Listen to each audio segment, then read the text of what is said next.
In 2007, despite efforts to curb the trend of China's economy from being too fast to overheating, relevant departments frequently resorted to political measures that and vividly portray the heavy currency doctrine. But so far, a fait accompli is that macro tone has not become a magic weapon for regulating the economic situation as some officials and scholars have hoped.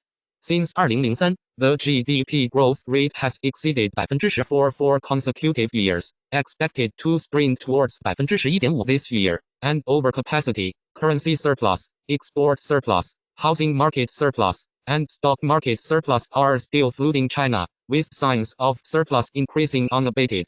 In the face of the rapidly developing Chinese economy, the seemingly intricate macroeconomic regulation seems so weak. Fundamentally, the reason why macro adjustments cannot regulate the macro economy is because they have not grasped the bull nose of the situation. So, who can truly regulate the situation? Price, energy consumption, environmental protection, and rights protection are likely to become the three key variables that stir up the spring water of the Chinese economy. In the field of prices, meat prices have led to an increase in CPI, while steel prices have led to an increase in PPI. Inflation has inevitably spread. This will constrain the growth rate of the Chinese economy. On the one hand, the persistently high flood of foreign exchange and household deposits have become the initiators of domestic inflation.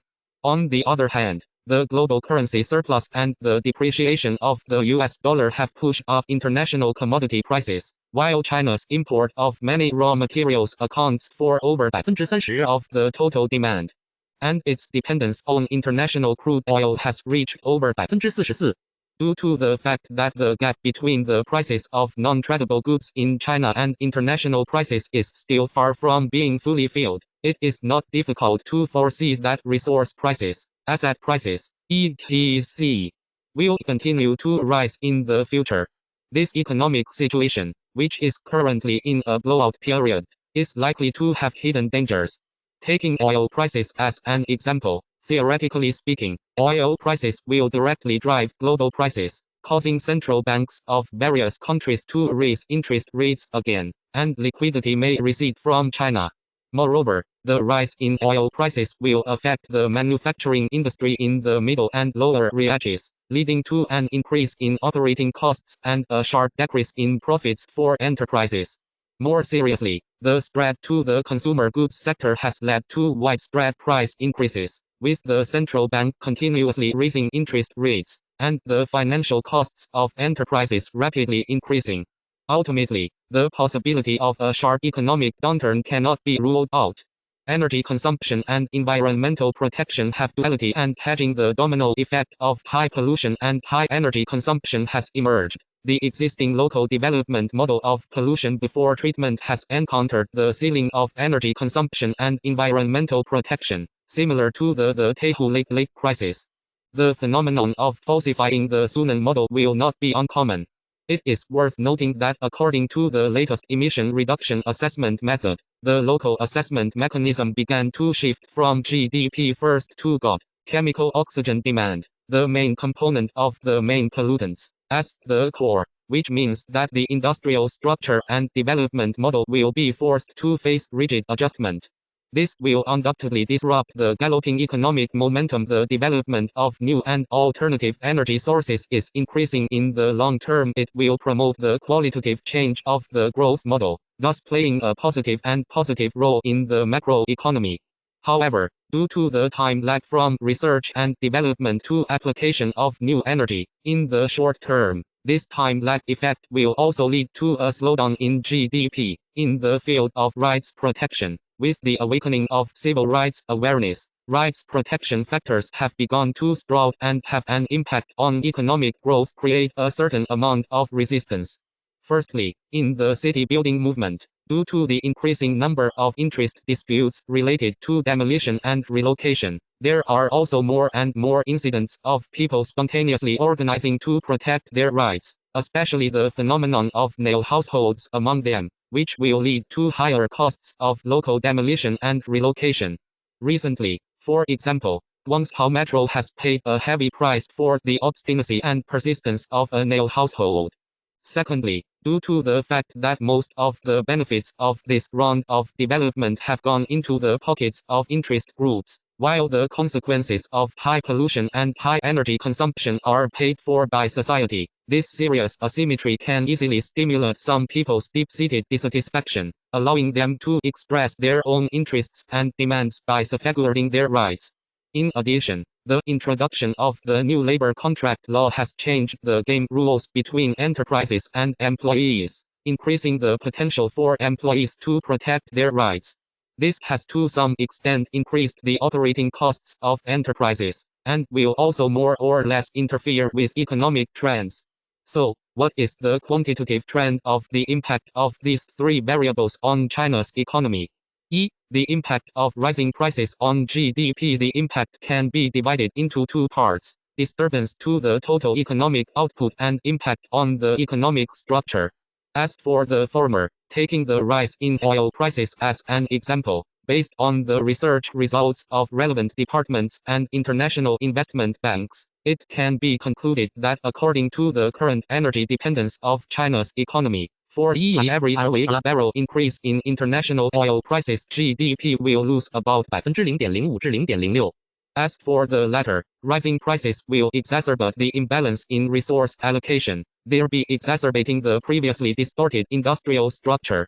At present, this variable has the most direct impact on economic trends and may be the one with the greatest impact weight in the short term. The impact of energy consumption and environmental protection on GDP. Due to the duality of energy consumption and environmental protection, it is difficult to say that it has a positive impact on GDP. The role is still a balancing act. In the short term, due to the difficulty in rapidly decreasing dependence on bulk imports such as crude oil, and the time required for new energy to become a climate, GDP will be greatly constrained by this factor. To make a rough estimate, based on existing data, at least 18% of GDP relies on overdrafts from resources and environment. In other words, if resource costs, environmental costs, etc., are fully embedded, GDP will lose at least 18%.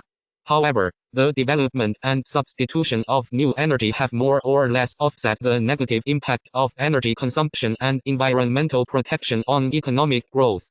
Taking into account the positive and negative effects, it is not difficult to predict the general trend of the impact of energy consumption and environmental protection on the Chinese economy. In the near future, it will form a hedge with GDP growth rate. In the medium and long term, as the proportion of new energy in the energy structure increases, its role in the economy will gradually change from negative to positive, and promote the qualitative change of growth mode from extensive to intensive. Among the three variables, the factor of safeguarding rights currently appears to have the smallest impact on GDP, but it is not, along with the deepening of the property law and the concept of people-oriented among the people, and the use of rights protection to express interest demands, will like a single spark, it can start a prairie fire.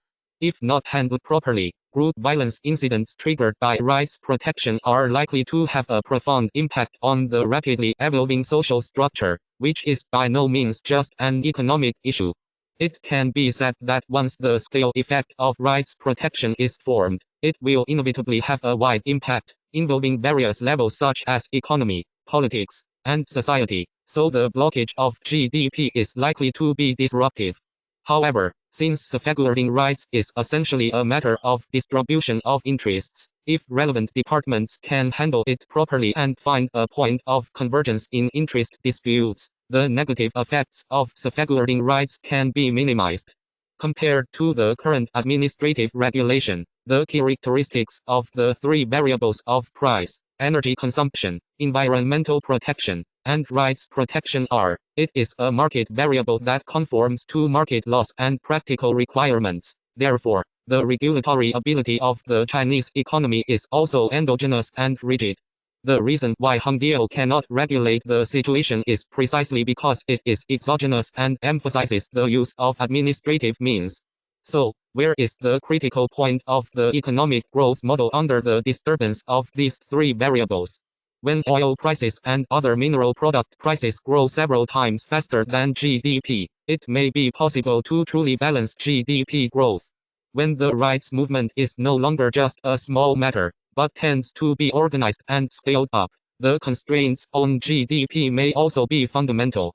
This may trigger a series of industrial changes.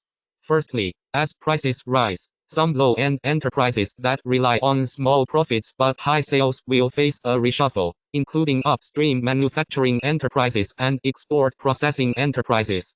Second, in the fields related to energy consumption and environmental protection, there is no doubt that new energy, clean energy, alternative fuel, etc., will usher in a great round of business opportunities, such as wind energy, solar energy, etc.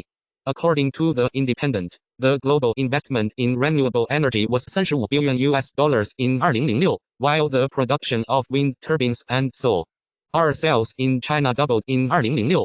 In the next 3 years, China will surpass Europe, Japan, and North America to become the largest producer of solar energy and wind energy. Therefore, in these fields, there is a high possibility that enterprises can extract gold.